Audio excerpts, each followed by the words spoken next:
up guys, it is Jack, back up in this bitch with 10 Years Fitness. I hope you're all having a fantastic day.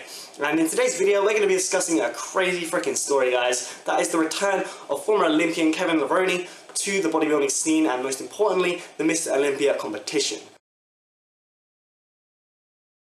Okay, now this is just freaking crazy, I've got to say right off the bat, because this is someone who was in his heyday and competed in the Olympia back when I was a freaking baby, okay? This was in the 90s, okay? I'm 21 years old right now, so like, I was a baby at the time when this dude was in his heyday. And since that time, he's retired, you know, in the time that I've freaking grown up to be 21 years old, this dude's retired, set up like a supplement company, and he's been chilling, okay? Just freaking chilling.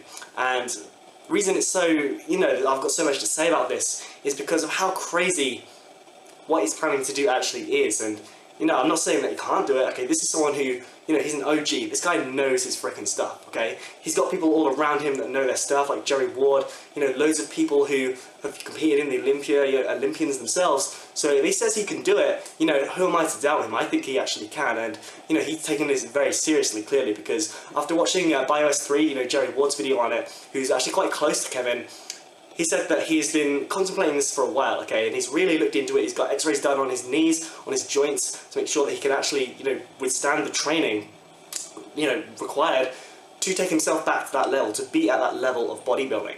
And, you know, the doctor says, you know, you're good to go and you're fine. So, you know, there's a number of things to say about this and to take away from this story, I think. And first thing is really that this is, and not to take anything away from Kevin, but this is an incredible tribute to the power of great genetics and drugs, okay? And obviously, for this to be successful and Kevin to be successful in this endeavour, it's going to take all of his experience, all of his knowledge that he's garnered over the years, and obviously a lot of hard work. If he gives it anything less than 100%, this isn't going to come off for him, okay? So it's going to require all of that from him, but also recognise that drugs and fantastic genetics are going to play a huge part in this, guys, because, I mean, you've got to think, just a few weeks ago, there was a video out by Boston Lloyd showing all the shit that he's injecting, and I covered that, and, you know, we've got to think that the opinion by most people who are in the know when it comes to steroids, and I'm not saying that's me by the way, but a lot of people who are OGs of like the steroid and bodybuilding game say that the amount Boston's on is just absurd, you know, the way he wants to look is just far too much. Like, not even the guys in the Olympia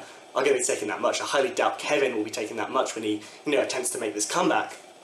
But nonetheless, Boston's been at this shit his whole life and on that crazy amount of drugs, and he still can't get anywhere near the Olympia. He can't get anywhere near looking that good. You just got to think, Kevin's going to get on probably less than that, and in the space of, you know, a few months from going from, you know, chilling for 15 years or so since his retirement, you know, just chilling, not even, you know, they're still training of course, but not actually going hard at it, not pushing himself. He can just hop back on the shit, and before you know it, he just goes from chilling to surpassing Boston and so many other guys who've given it that all for years, to be one of the best in the world again. I mean, of course he's not done it yet, but the fact that he thinks it's possible is, you know, I believe him on that. I believe that he can, he knows his stuff, so that's, you know, incredible that he has the genetics to do that, and of course it's incredible relative to guys who are natural, who, you know, train their whole lives, who don't even look as good as he does in his chilling phase. Okay guys, I guess the other main thing to take away from this story, and probably most importantly and most applicable to most of you watching this video, is that it really fucking pays to be careful with your training, okay? To pay attention to your body and listen to your body, okay? Make sure that you're looking after yourself. Make sure you're not doing stupid shit in training too hard. Realise that if you do that and you're pushing yourself beyond the point at which your body and most namely your ligaments and your joints can recover from, you know, you're smashing it so hard that, you know, you're fucking up your central nervous system and all of that.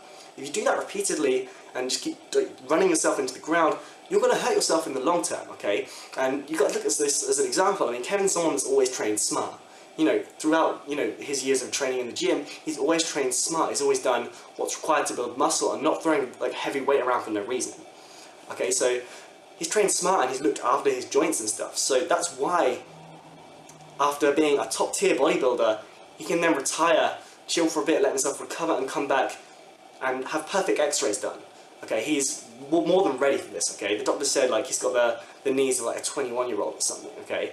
So he's looked after his body, and that's why he's able to come back and do this right now. He's able to train like this and still continue with his passion. You know, you compare that to someone like Ronnie Coleman, for example, or, I mean, even a lot of guys in YouTube fitness nowadays, so many of them this year have been reporting injuries recently. And that's because they just train so hard, crazy hard. There's this hardcore training philosophy that's so ingrained with fitness these days that it often, you know, pushes people too hard, okay? And it sounds like, oh, don't be a pussy, just train hard as you can, you know, there's no such thing as overtraining. But the difference between Kevin Levrone and guys like Ronnie Coleman proves that, because Ronnie was planning a comeback, you know, he really was. But he's fucked himself up so badly right now, he can barely walk, okay, for years of hardcore training. And I'm not saying don't train hard, like, you know, as I mentioned previously, but understand your body has limits. And in the long run, you need to respect those limits and take care of yourself and not do stupid shit when you're training. So when you come to be like Ronnie / Kevin's age, and I think Kevin's actually older than Ronnie if I'm not mistaken, you're in Kevin's position and not Ronnie's. I'm not saying you've got to come back and, you know, challenge for Olympia or whatever, but at least he's able to train and pursue his passion. Ronnie is very much not, okay, and that's very sad and I feel bad for him, but it is what it is, guys. You've got to look after your body. But anyway, guys, that's really all I have to say on that for now. That's all I have to say on that topic. So thanks for watching, guys. I've been Jack 10 Needles Fitness. I will see you guys in the next one.